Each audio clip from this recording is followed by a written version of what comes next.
বিশ্বনবী তাসবিহগুলো আঙ্গুলের গিড়ায় পড়তেন। কোথায় পড়তেন? এইভাবে। আব্দুল্লাহ ইবনে আমর ইবনে আল-আস রাদিয়াল্লাহু তাআলা আনহু বর্ণনা করেন, রাআইতু রাসূলুল্লাহ সাল্লাল্লাহু আলাইহি ওয়াসাল্লাম ইয়াকিদু তাসবিহা ফি ইয়ামিনিহি। তিনি বলেন, আমি বিশ্বনবীকে নামাজের পরে এই ডান হাতের গিড়ায় গুনে গুনে তাসবিহ পড়তে দেখেছি। ডান হাতটা উপরের দিকে করে। ডান হাত আছে না সবার?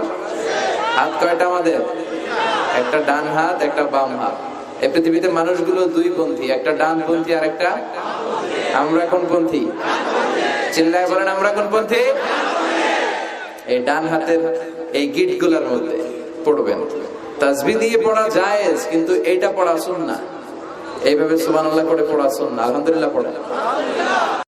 বিশ্বনবী দোয়া করতেন, আল্লাহুম্মা জাআলনি সাবুরা ওয়া জাআলনি শাকুরা ওয়া জাআলনি ফি আইনি সাগীরা।